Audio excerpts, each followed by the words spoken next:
لہذا آج کی اس دنیا میں جنگ نہ اسلام کے فائدے میں ہے، نہ امت مسلمہ کے فائدے میں ہے، نہ عرب کے فائدے میں ہے، نہ عجم کے فائدے میں ہے، نہ پٹھان کے فائدے میں ہے، نہ بلوچ کے فائدے میں ہے۔ اس دنیا میں جنگ ان 5 ممالک میں سے مولانا محمد خان شیرانی نے جمعیت علماء اسلام کے 100 سالہ اجتماع میں جو بات کہی تھی کہ جنگ کے قریب کبھی بھی نہ جاؤ، کیونکہ موجودہ دور میں جنگ نہ اسلام کے فائدے میں ہے، نہ مدرسے کے فائدے میں ہے، نہ طالب کے فائدے میں ہے، نہ عجم کے فائدے میں ہے، نہ عرب کے فائدے میں، وہ آج کے عالمی حالات میں بالکل درست ثابت ہو رہی ہے۔ ان کا کہنا تھا کہ موجودہ دور کی جنگوں سے صرف چند بڑی طاقتوں کو فائدہ ہوتا ہے، جیسے امریکہ، برطانیہ، روس، چین اور اسرائیل۔ حالیہ برسوں میں بھارت اور پاکستان کے درمیان کشیدگی اور اسلحہ کی دوڑ نے اس بات کو مزید واضح کر دیا ہے۔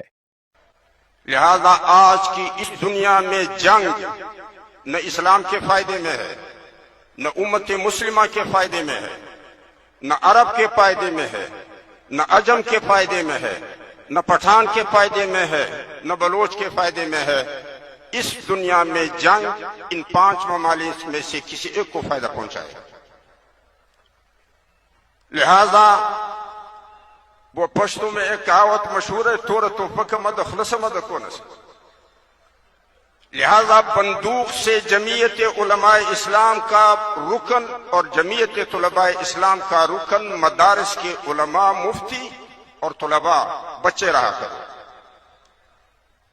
کبھی بھی جنگ کے قریب نہ جنگ کی بات کریں، نہ جنگ کے قریب جائیں۔ عالمی اسلحہ کی منڈی اور جنگی معیشت۔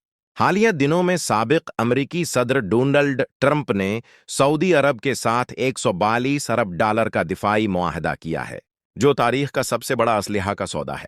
یہ معاہدہ ایک وسیع تر 600 ارب ڈالر کی شراکت داری کا حصہ ہے، جس میں دفاع، توانائی، خلائی تحقیق اور مصنوعی ذہانت کے شعبے شامل ہیں۔ اس معاہدے سے ظاہر ہوتا ہے کہ بڑی طاقتیں جنگی سازوسامان کی فروخت سے اپنی معیشت کو مضبوط کر رہی ہیں۔ بھارت اور پاکستان کے درمیان کشیدگی نے دونوں ممالک کو اسلحہ کی خریداری میں اضافہ کرنے پر مجبور کیا ہے۔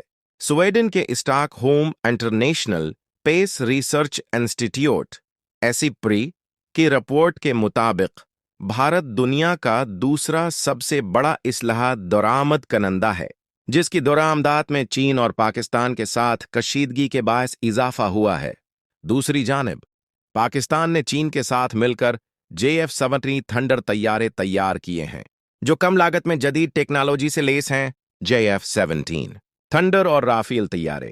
ایک تقابلی جائزہ۔